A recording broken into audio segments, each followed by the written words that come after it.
Hoy nos sumergimos en la increíble odisea de la sonda Voyager 1. Es el objeto humano que más lejos ha llegado, ¿verdad? Exacto. Y con los datos que tenemos, pues vamos a explorar su viaje para intentar, captar un poco las dimensiones reales del espacio. Porque aquí está la cosa, ¿no? Lleva viajando casi medio siglo, una distancia que te vuela la cabeza. Sí, casi 48 años ya. Casi 48. Y sin embargo, en la escala del cosmos, es como si apenas hubiera salido del portal de casa. Pues sí, esta es la paradoja. ¿Cómo puede ser? A ver si lo entendemos. Claro. Lanzada en el 77, la Voyager 1 lleva casi 48 años en ruta. Toda una vida humana prácticamente. Pero la pregunta clave, como dices, es ¿cuánto significa eso en la inmensidad del espacio? Esa perspectiva es lo interesante. Pues vamos a ello. Los últimos datos dicen que está a más de 24,100 millones de kilómetros. Una cifra mareante. Totalmente. Para hacernos una idea, son unas 162 unidades astronómicas.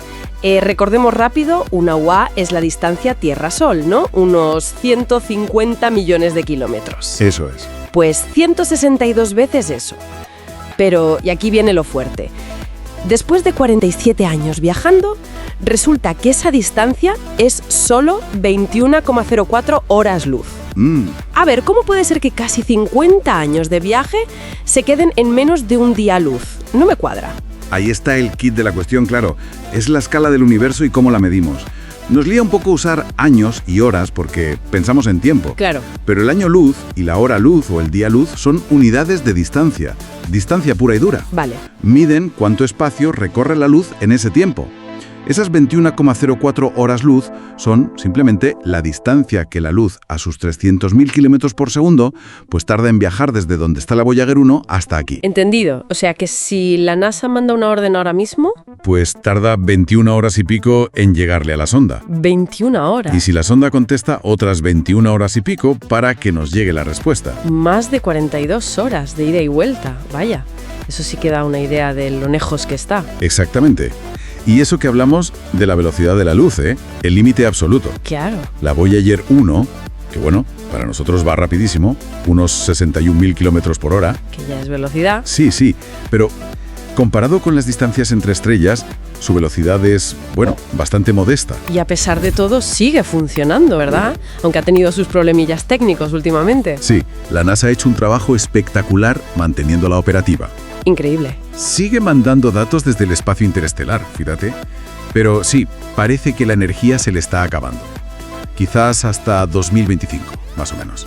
O sea que pronto dejará de comunicarse. Sí, se espera que la energía de los generadores de radioisótopos pues decaiga tanto que ya no pueda ni operar los instrumentos ni enviar señales. Vale. Pero ojo, esto es importante.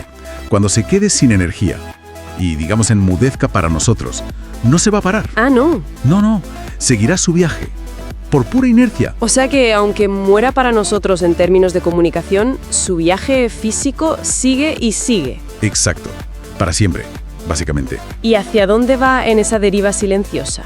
¿Se sabe? Pues seguirá adentrándose en el espacio interestelar. Los cálculos dicen que tardará, agárrate, unos 30.000 años terrestres solo en cruzar la nube de Oort. Sí, esa especie de nube gigante de cometas helados que rodea el sistema solar, el límite gravitatorio del Sol. ¡Madre mía! Y pensar que su misión original era solo Júpiter y Saturno. Desde luego. Cumplió con creces esa parte. Ajá. Y luego siguió. Y se convirtió en el primer objeto humano en salir de la heliosfera, esa burbuja de viento solar que nos rodea. El primer explorador del espacio interestelar, vamos. Tal cual. Y lleva consigo ese mensaje, el disco de oro, ¿no? Sí, esa botella al océano cósmico, un testimonio de la Tierra. Exacto. Pero para poner realmente en perspectiva esas 21 horas luz, comparémoslo con la estrella más cercana, Próxima Centauri. Vale, a ver. Próxima Centauri está a 4,243 años luz. Espera. Has dicho años luz. 4,2. No 4,2, 4.243. Ah, 4.000 años luz. Años luz, sí. Y la Voyager, después de 47 años, ha recorrido menos de un día luz. Menos de 24 horas luz. Esa es la cruda realidad. Esa es la escala del cosmos. Vaya tela. Casi medio siglo de viaje para cubrir una fracción diminuta, menos de 1 entre 1.500 de la distancia a la estrella más cercana. Uf. Esto nos enseña de forma bastante dramática la inmensidad que nos separa de otros sistemas solares. Visto así. Bueno, recapitulando un poco. La Voyager 1 es un logro increíble de la ingeniería, de nuestra curiosidad. Ha viajado distancias enormes durante décadas. Sin duda. Pero en el gran mapa del universo, su avance es minúsculo, menos de un día luz. Correcto. Su legado es doble, yo creo. Por un lado, los datos científicos, que son únicos del sistema solar exterior y del espacio interestelar. Claro. Y por otro, esta lección de humildad cósmica. Nos pone los pies en la Tierra sobre la verdadera escala del universo y sobre los desafíos gigantescos de la exploración interestelar. Y esto nos lleva a una reflexión final, ¿no? Que estaba un poco en el material que vimos.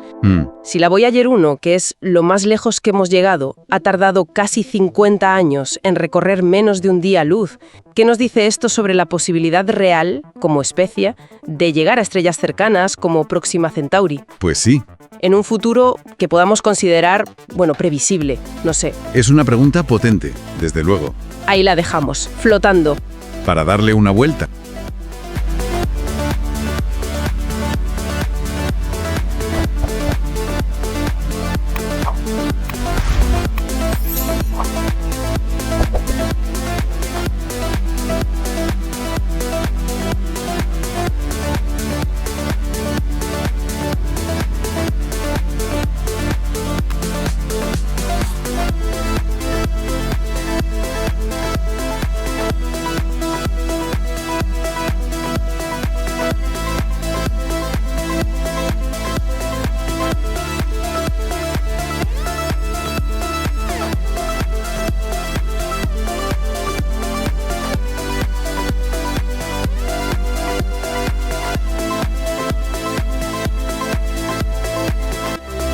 Nos vemos pronto en Mask Universe.